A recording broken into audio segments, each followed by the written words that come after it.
Now,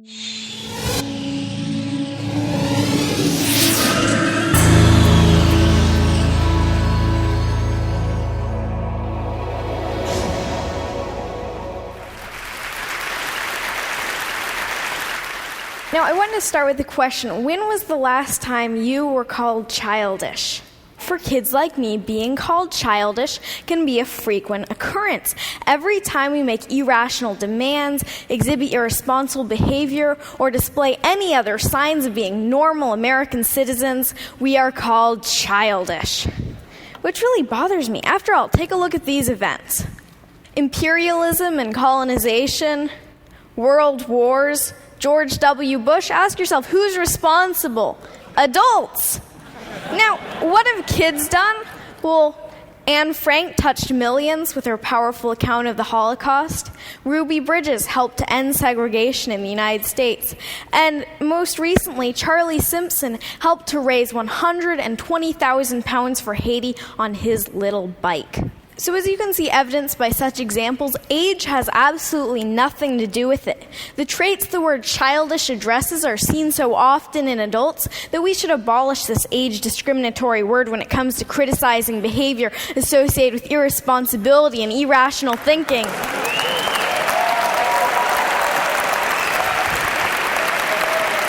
Thank you. Then again, who's to say that certain types of irrational thinking aren't exactly what the world needs? Maybe you've had grand plans before, but stopped yourself thinking, that's impossible, or that costs too much, or that won't benefit me. For better or worse, sweet kids aren't hampered as much when it comes to thinking about reasons why not to do things. Kids can be full of inspiring aspirations and hopeful thinking, like my wish that no one went hungry or that everything were free, kind of utopia. How many of you still dream like that and believe in the possibilities? Sometimes a knowledge of history and the past failures of utopian ideals can be a burden, because you know that if everything were free, then the food stocks would become depleted and scarce and lead to chaos. On the other hand, we kids still dream about perfection. And that's a good thing, because in order to make anything a reality, you have to dream about it first. In many ways, our audacity to imagine helps push the boundaries of possibility. For instance, the Museum of Glass in Tacoma, Washington, my home state, Yoo-hoo, Washington, has a program called Kids Design Glass, and kids draw their own ideas for glass art. Now, the resident artist said that they got some of their best ideas from the program because kids don't think about the limitations of how hard it can be to blow glass into certain shapes. They just think of good ideas.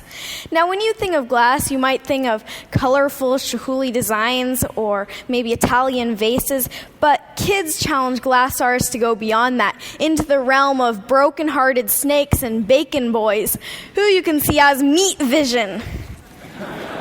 Now, our inherent wisdom doesn't have to be insider's knowledge. Kids already do a lot of learning from adults, and we have a lot to share. I think that adults should start learning from kids. Now, I do most of my speaking in front of an education crowd, teachers and students, and I like this analogy. It shouldn't just be a teacher at the head of the classroom telling students, do this, do that. The students should teach their teachers. Learning between grown-ups and kids should be reciprocal. The reality, unfortunately, is a little different, and it has a lot to do with trust, or a lack of it. Now, if you don't trust someone, you place restrictions on them, right? If I doubt my older sister's ability to pay back the 10% interest I established on her last loan, I'm going to withhold her ability to get more money from me until she pays it back. True story, by the way. Now, adults seem to have a prevalently restrictive attitude towards kids, from every don't do that, don't do this in the school handbook, to restrictions on school internet use.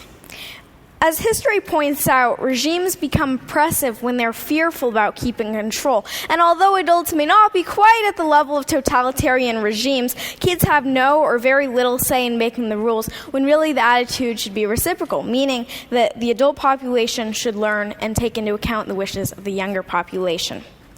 Now, what's even worse than restriction is that adults often underestimate kids' abilities. We love challenges, but when expectations are low, trust me, we will sink to them. My own parents had anything but low expectations for me and my sister. Okay, so they didn't tell us to become doctors or lawyers or anything like that. But my dad did read to us about Aristotle and pioneer germ fighters when lots of other kids were hearing the wheels on the bus go round and round. Well, we heard that one too, but pioneer germ fighters totally rules. I love to write from the age of 4, and when I was 6, my mom bought me my own laptop equipped with Microsoft Word. Thank you, Bill Gates, and thank you, Mom. I wrote over 300 short stories on that little laptop, and I wanted to get published. Instead of just scoffing at this heresy that a kid wanted to get published or saying, wait until you're older, my parents were really supportive. Many publishers were not quite so encouraging. One large children's publisher ironically saying that they didn't work with children. Might want to... Children's publisher not working with children, I don't know, you're kind of alienating large client there. Now, one publisher, Action Publishing, was willing to take that leap and trust me and to listen to what I had to say. They published my first book, Flying Fingers, you see it here, and from there on, it's gone to speaking at hundreds of schools, keynoting to thousands of educators, and finally today, speaking to you. I appreciate your attention today because to show that you truly care, you listen. But there's a problem with this rosy picture of kids being so much better than adults. Kids grow up and become adults just like you. Or just like you? Really? The goal is not to turn kids into your kind of adult, but rather better adults than you have been, which may be a little challenging considering your guys' credentials. But the way progress happens is because new generations and new eras grow and develop and become better than the previous ones. It's the reason we're not in the dark ages anymore. No matter your position or place in life, it is imperative to create opportunities for children so that we can grow up to blow you away. Adults and fellow Tedsters, you need to listen and learn from kids, and trust us and expect more from us. You must lend an ear today because we are the leaders of tomorrow, which means we're going to be taking care of you and you're old and senile. No, just kidding. Actually, no, really, we are going to be the next generation, the one who will bring this world forward. And in case you don't think that this really has meaning for you, remember that cloning is possible, and that involves going through childhood again, in which case you will want to be heard just like my generation. Now, the world needs opportunities for new leaders and new ideas. Kids need opportunities to lead and succeed. Are you ready to make the match? Because the world's problems shouldn't be the human family's heirloom. Thank you. Thank you. Thank you.